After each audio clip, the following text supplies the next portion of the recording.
probably demonstrate it for you.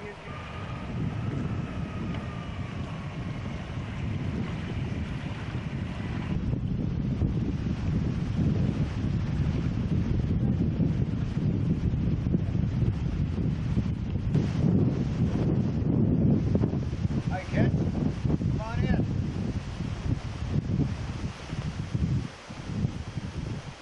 We enjoyed your film, your tape of your family so much we rushed out and bought a camcorder, and we're going to take you on a tour through our home. It'll be an open air tour this time.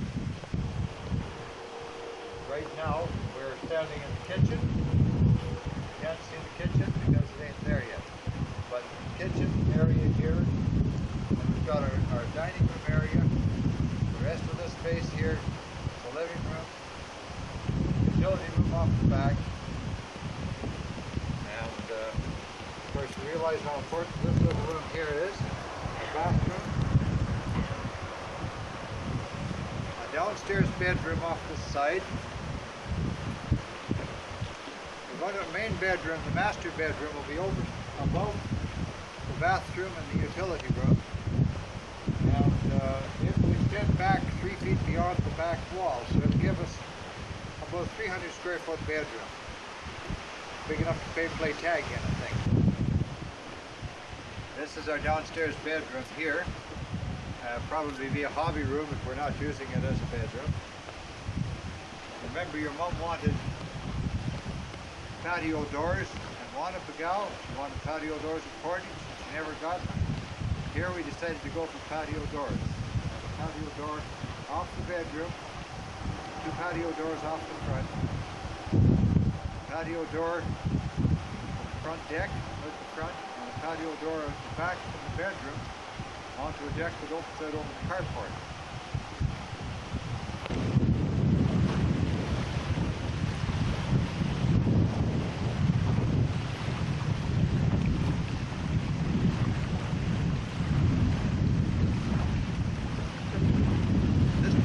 Seems like a crazy way to build a place. Build the deck first before you get the building up. Pretty high from the ground up on this side.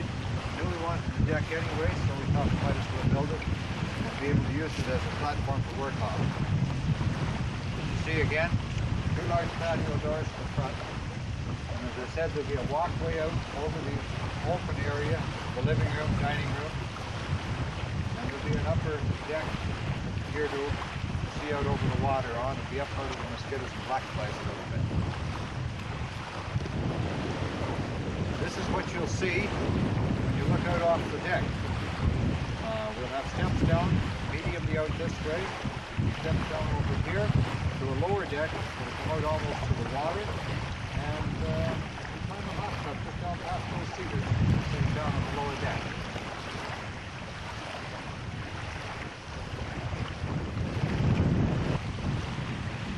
This is where the other sliding door will be. This will pull off the dining area. And we're right back where we started.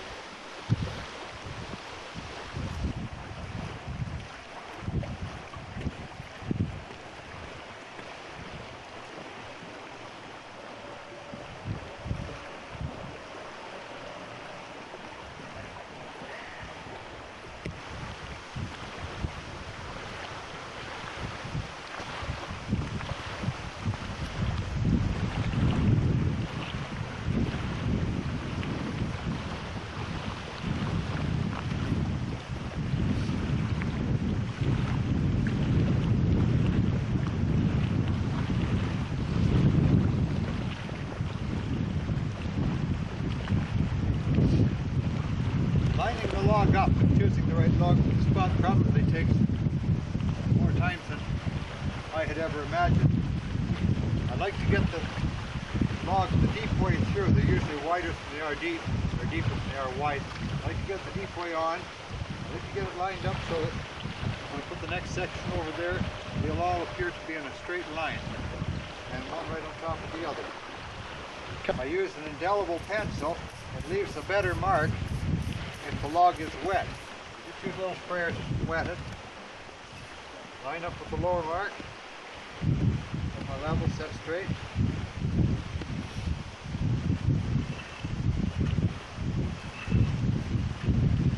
Draw a line, that'll line right up with this line here after when we put them. Next step is to make a mark around the log here so that I can cut a section of that log out.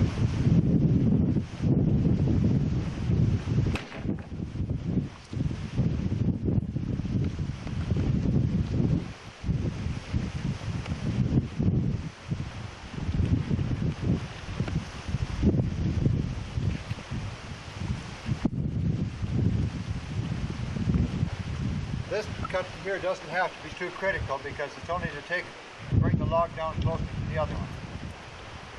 We still want to make sure we don't make our notch too long.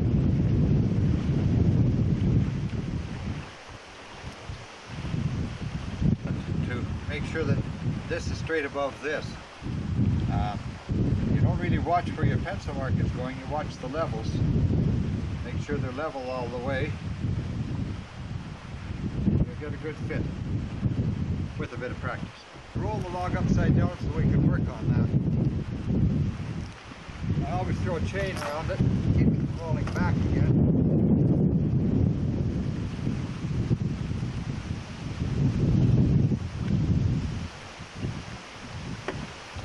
Follow that notch around with the chainsaw.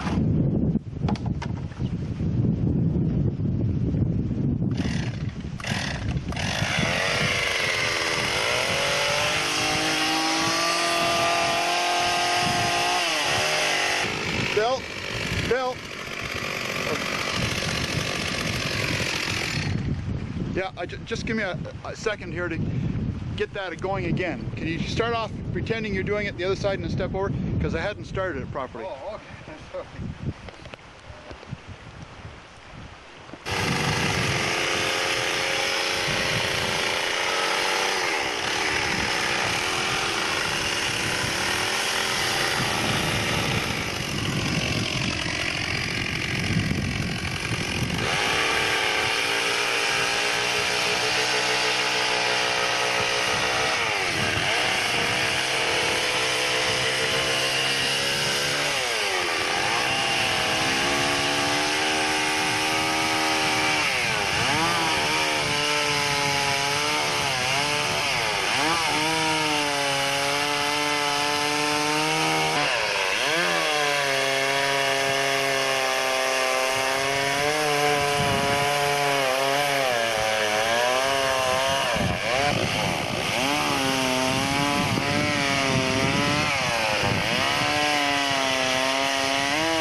Saddle notch, and you have to take a lot of wood out of here to make it fit over that log down there.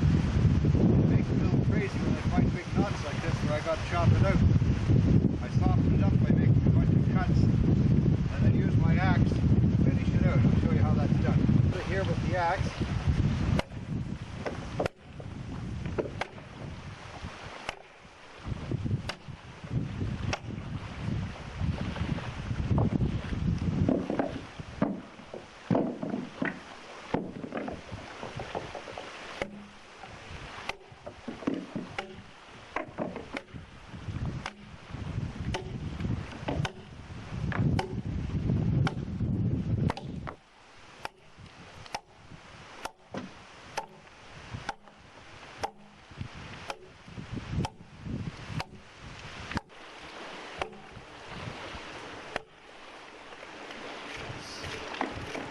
Nice if Doug would let me catch my breath before I do this, but he wants to prove I'm getting old too.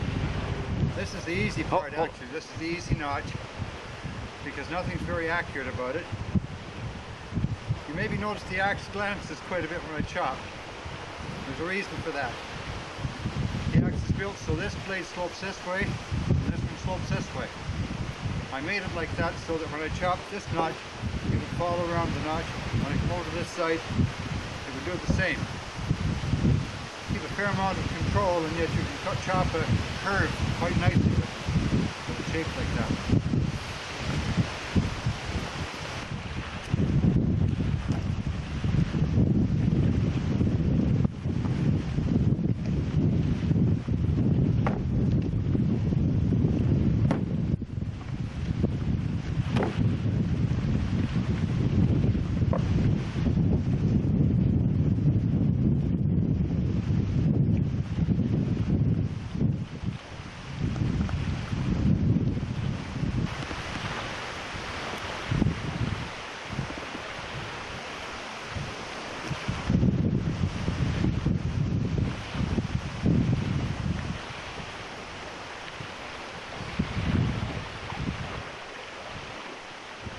Wrong size.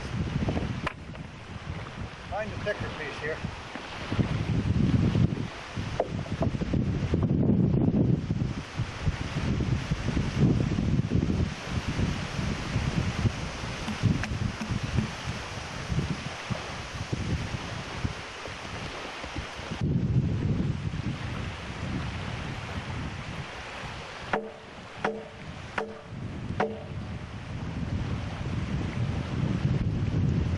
That's pretty good.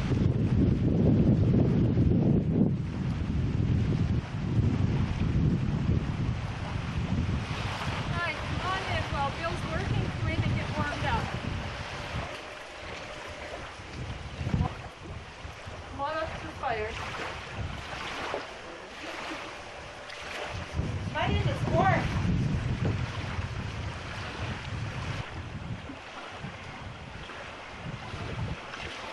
Is the teapot on? Yes.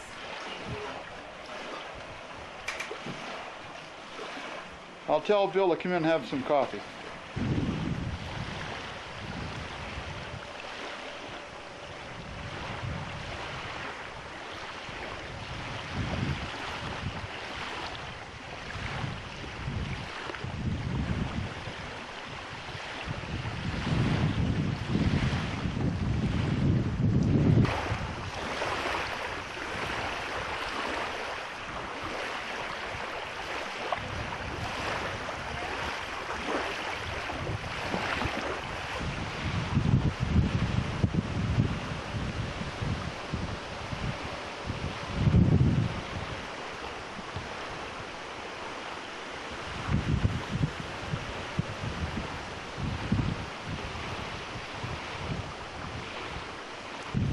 We have our log all lined up, approximately 2 inches above its final resting place.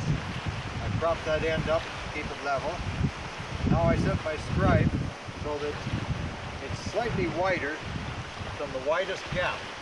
This means that as I come along, I'll be able to put a mark on the underside of the log by letting this ride on the log below it, and that will be marks with parallels, so they'll always flow to make the logs meet together. I just completed scribing it. Again, I've got to watch in the levels to make sure that I have it level. And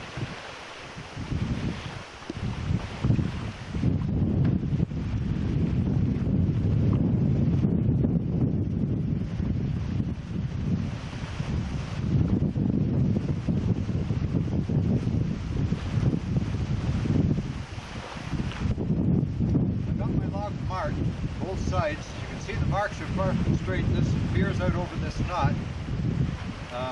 This one is more or less wavy. The next trick is to cut deeply along that mark, side it with the chainsaw. I won't have any splinters.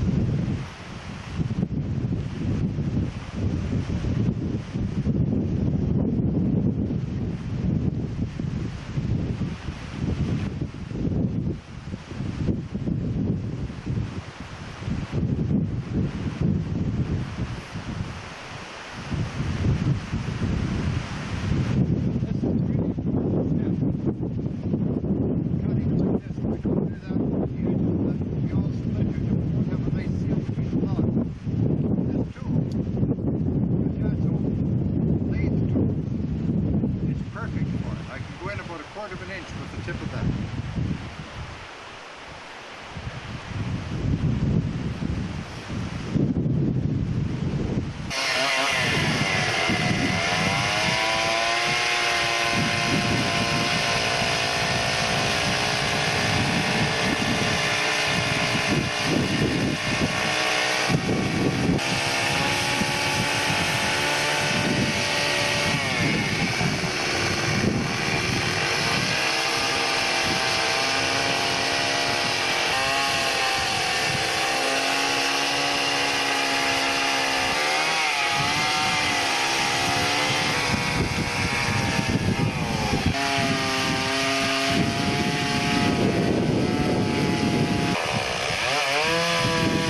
part of the tree is called, what part of this part of the log is called. It's called firewood.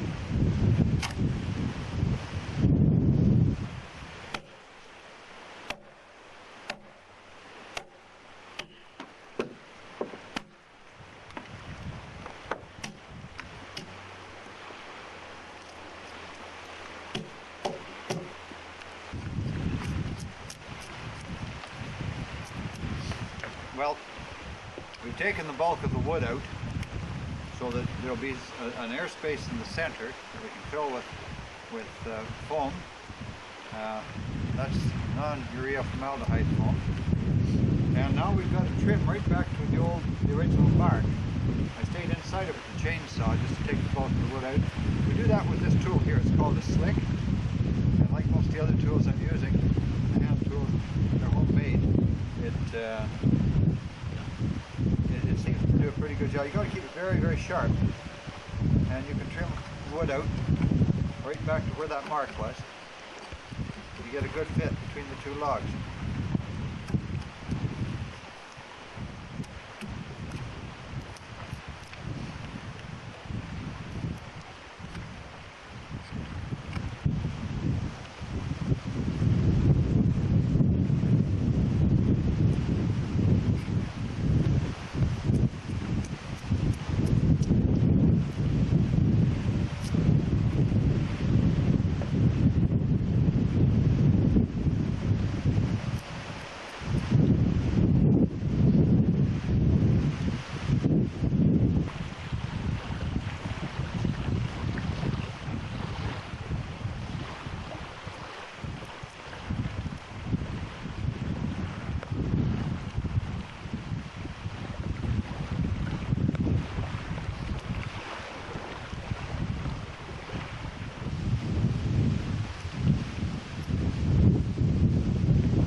When I wish I was young again. But I got a couple of years left to get these walls up, and I'll probably take all that time.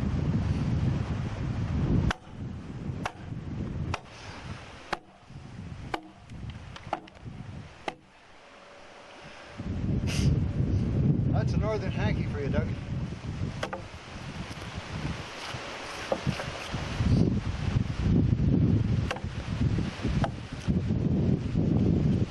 As far as I go with the axe, I'll finish it off with the slick.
if it fits. Probably for the final fitting. It isn't going to fit perfectly this time.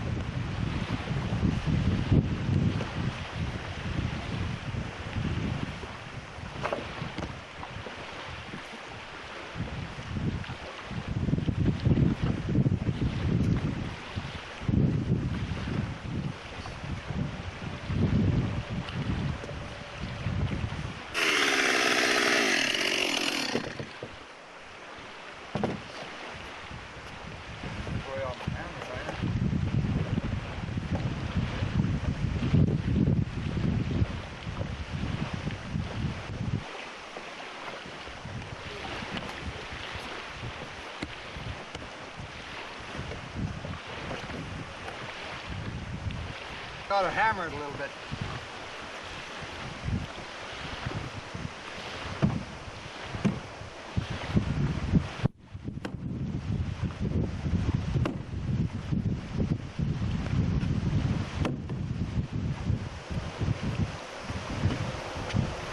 That's it for today.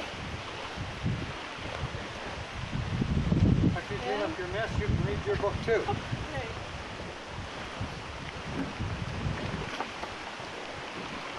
Bye for now. Bye-bye.